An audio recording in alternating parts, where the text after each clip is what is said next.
Welcome back my dear students. मैं दिनेश कुमार देव, कक्षा 10th का विषय विज्ञान। वीडियो नंबर है हमारा 12, अध्याय 2 मानव तंत्र। हमारा अध्याय 1 पूरा हो चुका है। अब चलते हैं मानव तंत्र।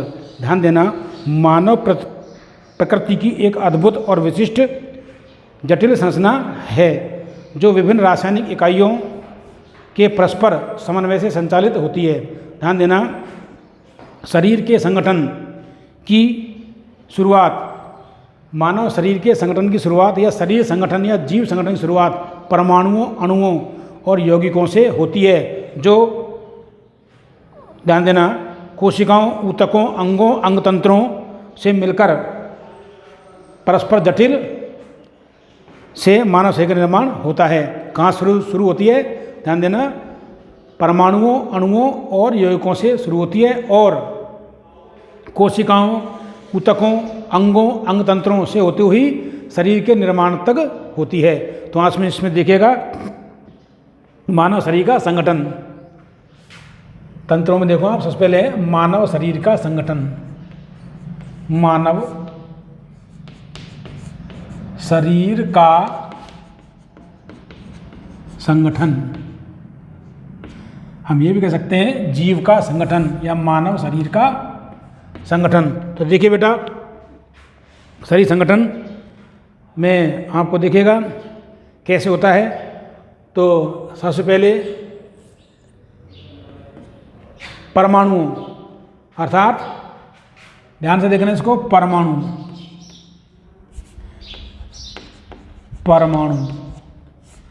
पदार्थ की सबसे सूक्ष्म इकाई होती है परमाणु। उसके बाद में दो या दो से अधिक परमाणु आपस में रासायनिक बंधनों द्वारा मिलकर के जो रचना बनाते हैं क्या कहलाती है? अणुओं। इसके बाद में निश्चित अनुपात में पदार्थों, अणुओं को मिलाने पर जो क्या बनते हैं? यौगिकों का निर्माण होता है। यौगिक, परमाणु, ध्यान देना, परमाणु, अणु, यूँ कर लीजिए आप इसको, परमाणु, अणु, यौगिक, परमाणु, अणु, यौगिक। यौगिक बेटा दो प्रकार के होते हैं कार्बन के आधार पर, कार्बनिक यौगिक और अकार्बनिक यौगिक। ध्यान देना, दो प्रकार के होते हैं। जिस प्रकार आपने अंडा देखा होगा, उसमें आपको कार्बोहाइड्रेट, वसा, प्रोटीन, अंडे में एल्बुमिन प्रोटीन पाया जाता है, वसा पाई जाती है पीले पीले योग के रूप में, और कार्बोहाइड्रेट कुछ मात्रा में होता है, और खनिज लवण जल तो पाए जाते हैं। ध्यान देना, तो इसमें अंडा एक पूरा क्या होता है? दोनों प्रकार के पदार्थ पाए जाते हैं, कार्बनिक और अकार्बनिक यौगिक। यहाँ जाएगा कार्बनिक और दूसरा है अकार्बनिक। अकार्बनिक तो अंडा एक कोशिका होती है, ध्यान देना, जंतु कोशिका। इसमें क्या बन जाएगा? अब ये कोशिका बन जाएगी। तो ध्यान देना, आणविक स्तर पर या निर्जीव स्तर पर सबसे छोटे इकाई कौन सी? परमाणु, अणु, यौगिक। कोशिकाएं मिलकर क्या बनाती हैं? ऊतक मिलकर क्या बनाते हैं? अंग, और अंग मिलकर क्या बनते हैं? अंग तंत्र। तो ध्यान देना, अंग तंत्र बहुत सारे होते हैं। कंकाल तंत्र, पाचन तंत्र, जनन तंत्र, उत्सर्जन तंत्र, तंत्रिका तंत्र, अध्यावनी तंत्र, लसिका तंत्र, प्रतिरक्षा तंत्र। तो देखिएगा जनन तंत्र, पाचन तंत्र। तो पाठ का नाम क्या हमारा? मानव तंत्र। तो मानव के जितने तंत्र हैं उनके बारे में हमें अध्ययन करना है, जो भी आपको कोर्स में दिया हुआ है। तो अंग तंत्र बन जाएगा तो क्या बन जाएगा? जीव बन जाएगा, मतलब शरीर, जीव का निर्माण हो जाएगा। अब जीव क्या बनाता है? शरीर धारण करता है। यहाँ तक हमें इसके बाद में जीव धारण करना। आगे देखें तो हम क्या बनाते हैं? जनसंख्या। जीव इकट्ठे होकर क्या बनाता है? जनसंख्या। और जनसंख्या किस में निवास करती है? समुदाय में। समुदाय या जैविक समुदाय, जो भी है, समुदाय या जैविक समुदाय। और ये जैविक समुदाय कहाँ होते हैं? पारिस्थितिक तंत्र में। कहाँ होते हैं? पारिस्थितिक तंत्र, पारिस्थितिक इकोसिस्टम। और इकोसिस्टम किन से मिलकर बना होता है? ध्यान देना, जैवमंडल। जैवमंडल से। और जैवमंडल किन से मिलकर बना होता है? जैवमंडल में जहाँ पर जीव रहते हैं पहला है स्थल मंडल, दूसरा है जलमंडल और तीसरा है वायुमंडल। वायुमंडल, वायुमंडल। ध्यान देना बेटा, तीनों में जीव रहते हैं, स्थल में, जल में और वायु में। तो तीनों में जीव रहते हैं, क्या कहलाता है? जैवमंडल। तो इस प्रकार जीव के संगठन की शुरुआत या जीव शरीर के संगठन की शुरुआत कहाँ से होती है? परमाणुओं से। परमाणु, अणु, यौगिक, फिर क्या बनती है? कोशिका, ऊतक, अंग, अंगतंत्र और क्या बनता है? जीव। तो ये चीज़ है। तो ध्यान देना, यहाँ पर कोशिका हम जानते हैं सजीवों के शरीर की, ध्यान देना बेटा कि कोशिका सजीवों के शरीर की रचनात्मक, सूक्ष्मतम, क्रियात्मक इकाई होती है, आधारभूत इकाई होती है। अब देखो कोशिका कैसे मिली? तो ये सिद्ध होता है कि हमारा शरीर अजैविक पदार्थों से बना होता है, मतलब अजैविक पदार्थों से निर्माण होता है। तो अजैविक पदार्थ कौन कौन से हैं? ध्यान देना आप, परमाणु, अणु, यौगिक। तो प्रकृति में दोनों ही प्रकार के पदार्थ पाए जाते हैं, सजीव और निर्जीव। तो हमारे शरीर की शुरुआत या संगठन की शुरुआत निर्जीव पदार्थों से होती है। तो देखो पदार्थ शब्द आ रहा है, पदार्थ। पदार्थ क्या है? जिसमें देखिएगा जो उसमें कुछ भार होता है और द्रव्यमान होता है, द्रव्यमान में भार होता है और कुछ स्थान घेरता है, क्या कहलाता है? पदार्थ कहलाता है। पदार्थ छोटे छोटे कणों से मिलकर बना होता है, जिन्हें परमाणु कहते हैं। तो देखिएगा परमाणु पदार्थ की वह सूक्ष्म इकाई जिसका प्रकृति में स्वतंत्र अस्तित्व नहीं होता है किंतु रासायनिक क्रिया करता है, परमाणु कहलाता है। ध्यान देना। अब आता है परमाणु मिलकर क्या बनाते हैं? अणु। दो या दो से अधिक परमाणु आपस में रासायनिक बंधनों द्वारा बंधित होकर जो रचना बनाते हैं या जो पदार्थ बनाते हैं उसे क्या बोलते हैं? अणु कहते हैं। अब ध्यान देना, यौगिक क्या होते हैं? यौगिक ध्यान देना, परमाणुओं, अणुओं एवं तत्वों के निश्चित अनुपात में मिलाने से क्या बनते हैं? यौगिक बनते हैं। और इनके बाद में यौगिक दो प्रकार के होते हैं, जिन्हें हम क्या कहते हैं? कार्बनिक यौगिक और अकार्बनिक यौगिक। ध्यान देना, कार्बनिक यौगिक और अकार्बनिक यौगिक। अर्थात यौगिक क्या होते हैं? वे पदार्थ जो विभिन्न प्रकार के तत्वों, अणुओं के निश्चित अनुपात में मिलाने से बनते हैं, यौगिक कहलाते हैं। इसके बाद में आते हैं आपको कोशिका। तो ध्यान देना, कोशिका सजीवों के शरीर की सूक्ष्मतम एवं क्रियात्मक आधारभूत इकाई होती है। अब आता है ऊतक। ध्यान देना, कोशिकाओं का समूह, कोशिकाओं का वह समूह जो संरचना एवं कार्य में समान होता है, ऊतक कहलाता है।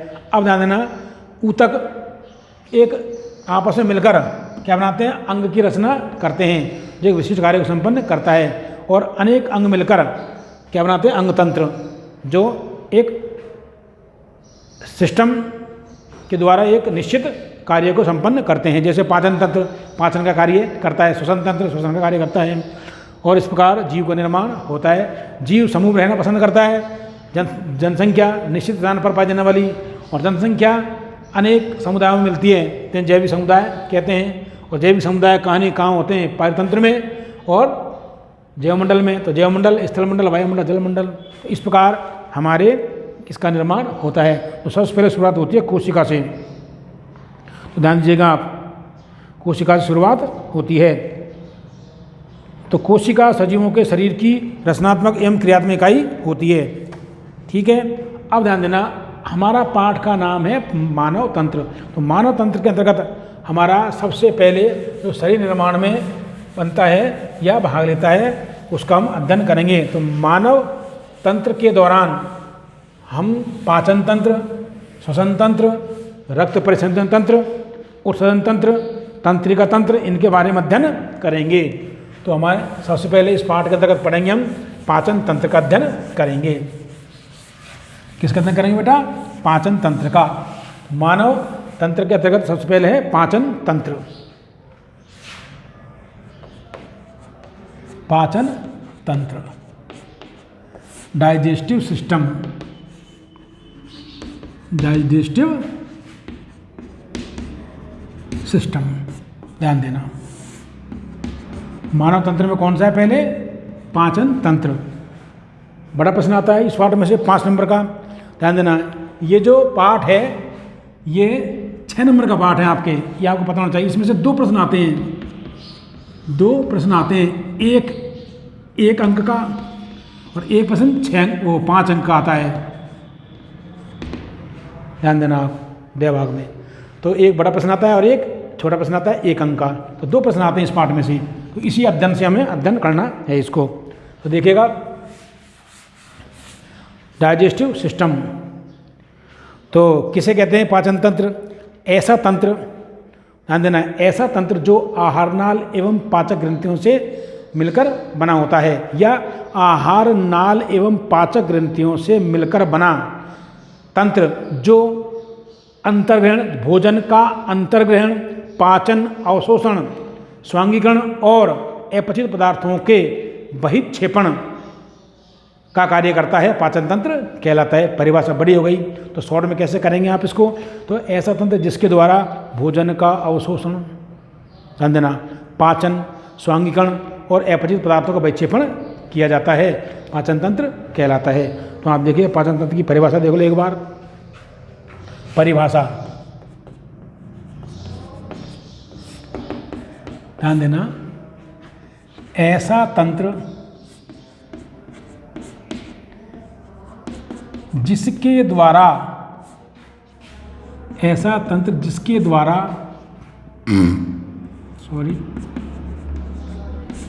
भोजन का अंतर्ग्रहण, भोजन का अंतर्ग्रहण,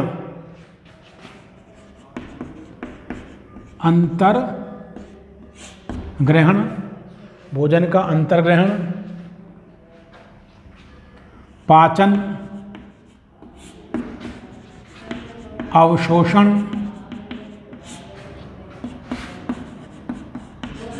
स्वांगीकरण, भोजन का पाचन, अवशोषण, स्वांगीकरण और अपचित, अपशिष्ट या अपचित पदार्थों का बहिक्षेपण किया जाता है। बाह्य निष्कासन बहिक्षेपण किया जाता है, पाचन तंत्र कहलाता है। ध्यान देना, बहिक्षेपण किया जाता है, पाचन तंत्र कहलाता है। ध्यान देना, पाचन तंत्र ऐसा तंत्र जिसके द्वारा भोजन का अंतर्ग्रहण, अर्थात भोजन को ग्रहण करना, फिर उसका पाचन करना, फिर उसका अवशोषण करना, किसका? पचित पदार्थों का, फिर पचित पदार्थों का अवशोषण के दौरान उसका स्वांगीकरण करना, अंगों को उपयोग हेतु, और अपचित पदार्थों को जो पाचन के पश्चात शेष पदार्थ अपशिष्ट के रूप में बच जाते हैं, अपचित रूप से उनको मल द्वारा बाहर त्याग दिया जाता है, अर्थात बहिक्षेपण किया जाता है, पाचन तंत्र कहलाता है। तो ऐसा तंत्र जिसके द्वारा भोजन का अंतर्ग्रहण, पाचन, अवशोषण, स्वांगीकरण और अपचित पदार्थों का बहिक्षेपण किया जाता है, पाचन तंत्र कहलाता है। अब ध्यान देना आप कि पाचन तंत्र में क्या होता है, कि पाचन तंत्र में जटिल कार्बनिक भोज्य पदार्थों का, जो हम खाते हैं, जटिल कार्बनिक भोज्य पदार्थ जो हमारे भोजन में उपस्थित होते हैं, जैसे प्रोटीन, वसा, कार्बोहाइड्रेट, ये जटिल भोज्य पदार्थ होते हैं। तो इनको छोटे छोटे टुकड़ों में तोड़ा जाता है जिससे उनका आसानी से अवशोषण हो सके। इसके अलावा हमारे भोजन में खनिज लवण, विटामिन और जल आदि भी पाए जाते हैं। तो एक संतुलित भोजन क्या होता है बेटा? वह भोजन हमने आपको बताया था जिसमें भोजन के मुख्य अवयव प्रोटीन, कार्बोहाइड्रेट, वसा, विटामिन, खनिज लवण और जल आदि पाए जाते हैं, संतुलित भोजन कहलाता है। तो पाचन तंत्र में देखो, पाचन तंत्र में ध्यान देना, पाचन तंत्र में जटिल भोज्य पदार्थों, जटिल भोज्य पदार्थों, हम ये भी कह सकते हैं जटिल कार्बनिक पदार्थ, जटिल कार्बनिक पदार्थ कार्बन से मिलकर बने होते हैं, कार्बनिक पदार्थ होते हैं। जटिल कार्बनिक खाद्य पदार्थ या कार्बनिक खाद्य पदार्थ कह सकते हैं इनको हम, क्या कह सकते हैं इनको हम? कार्बनिक खाद्य पदार्थ, सॉरी, क्या लिखे आप? जटिल यहाँ गया, जटिल भोज्य पदार्थ या कार्बनिक खाद्य पदार्थ, कार्बनिक खाद्य पदार्थ, कार्बनिक खाद्य पदार्थों का एंजाइम द्वारा या एंजाइमेटिक, पाचन तंत्र में जटिल भोज्य पदार्थों का एंजाइमेटिक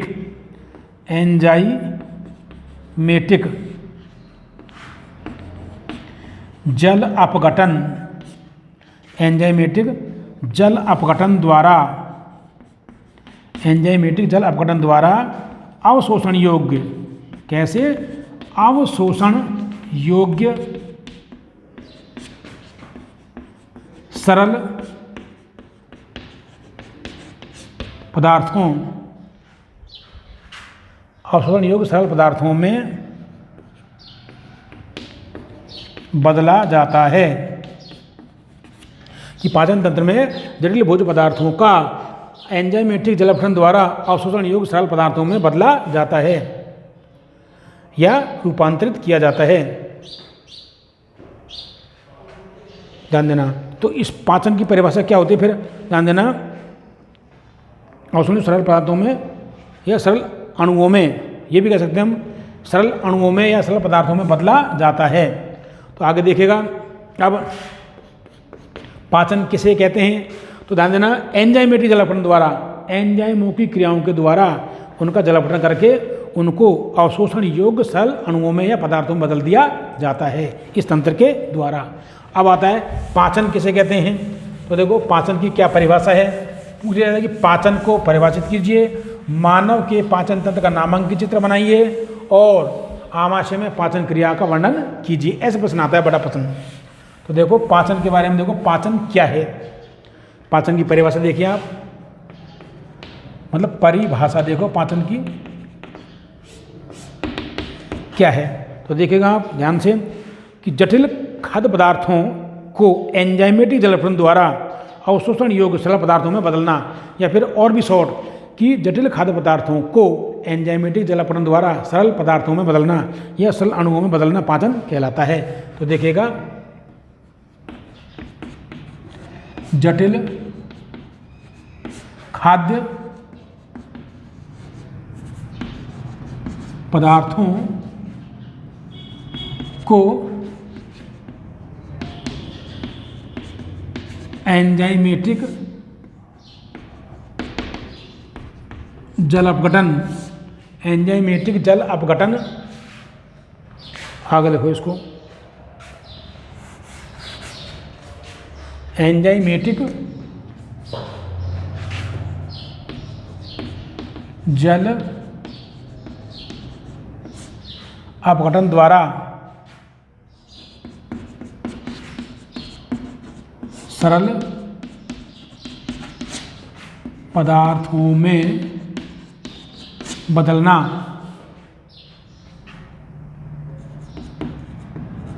पाचन कहलाता है।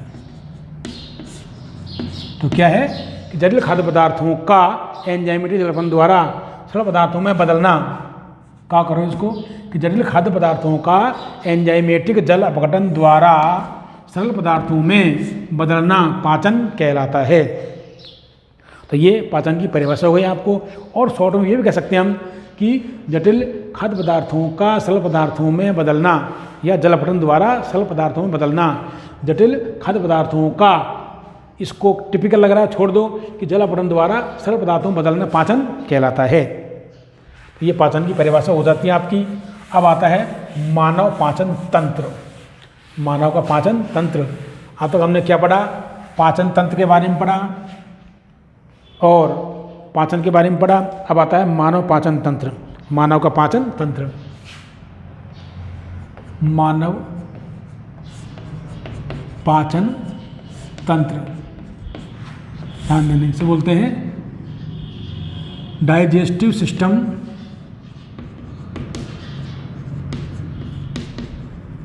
Digestive system of human. मानव का पाचन तंत्र, ध्यान देना, मानव का पाचन तंत्र आहार नाल एवं पाचक ग्रंथियों से मिलकर बना होता है। किससे मिलकर बना होता है? आहार नाल और पाचक ग्रंथियों से मिलकर बना होता है। तो आप देखिएगा दो भागों में बांटा गया है इसको।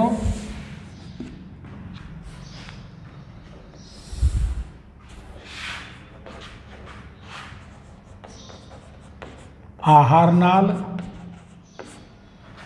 एलिमेंट्री कैनाल, एलिमेंट्री कैनाल और पाचक ग्रंथियां, पाचक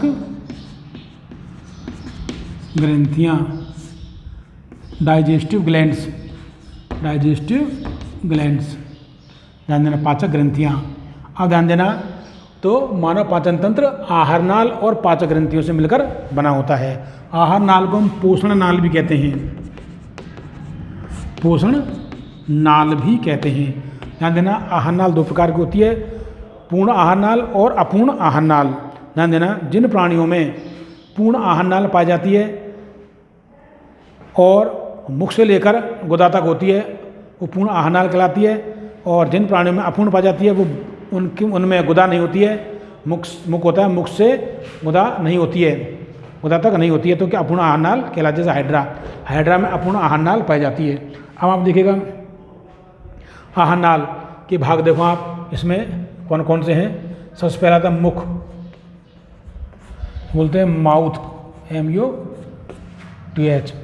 दूसरा है मुख गुहिका या मुख गुहा, इसे बोलते हैं buccal cavity, BUCCALCAVITY, buccal cavity.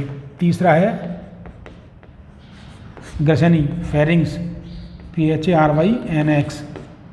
चौथा है आपको ग्रेसिका, ग्रासनाल, ग्रेसिका, ईसोफेगस, OESOPHAGUS, ईसोफेगस। पांचवा है आमाशय, स्टमक, STOMACH। और छठवां है आंत्र,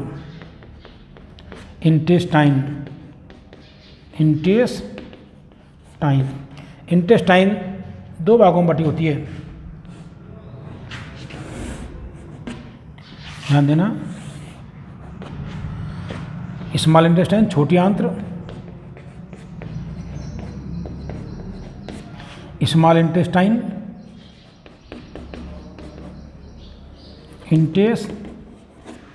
और बड़ी आंत्र, लार्ज इंटेस्टाइन,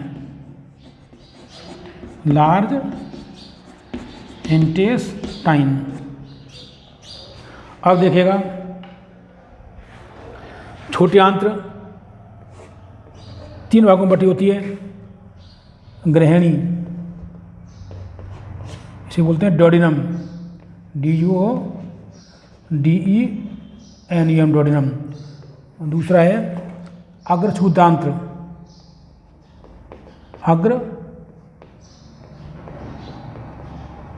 छूदांत्र या जेजुनम, JEJUNUN। और तीसरा है छूदांत्र, इलियम, ILEUM। ये भी तीन भागों में बटी होती है बड़ी आंत्र। पहला है आपके अंधनाल, इसे बोलते हैं हम सीकम, CAECM। दूसरी है वृहदांत्र, कॉलन। और तीसरी है आपको मलाशय, रेक्टम, RECTM। तो ध्यान देना, वृहदांत्र पुनः चार भागों में बटी होती है, आरोही, अनुप्रस्थ, अवरोही और सिग्मोइड। बताएंगे इसके बारे में आगे हम। तो पाचक ग्रंथियाँ तीन होती हैं जो पाचन में सहायक होती हैं। पहली है लार ग्रंथियाँ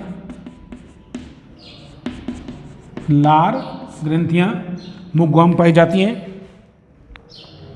और देखो आप, दूसरी है यकृत,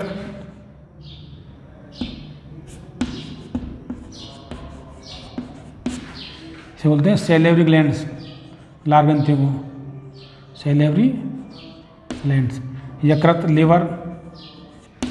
और तीसरी है आपके ध्यान देना, अग्नाशय, पैनक्रियाज। तो ये आपके पाचन तंत्र में सम्मिलित है। तो मानव पाचन तंत्र दो भागों में बांटा गया है, आहार नाल और पाचक ग्रंथियों में। इसमें देखिएगा आप, आहार नाल मुख से लेकर कहाँ तक होती है, मलाशय तक या गुदा तक। मुख, मुखगुहा, ग्रसनी, ग्रसिका, आमाशय और आंत्र। आंत्र दो भागों में बटी होती है, छोटी आंत्र और बड़ी आंत्र। छोटी आंत्र 3 भागों में बटी होती है, ग्रहणी, अग्रछूद्रांत और क्षुद्रांत्र, मतलब डोडेनम, जेजुनम और इलियम। बड़ी आंत्र में आपके लार्ज इंटेस्टाइन, अंदनाल, सीकम, कोलन, वृदांत और मलाशय रेक्टम बटी होती है। और इसमें भाग लेने वाली जो ग्रंथि होती हैं, पाचक ग्रंथियाँ 3 होती हैं, लार ग्रंथियाँ, यकृत ग्रंथि और अग्नाशय ग्रंथि।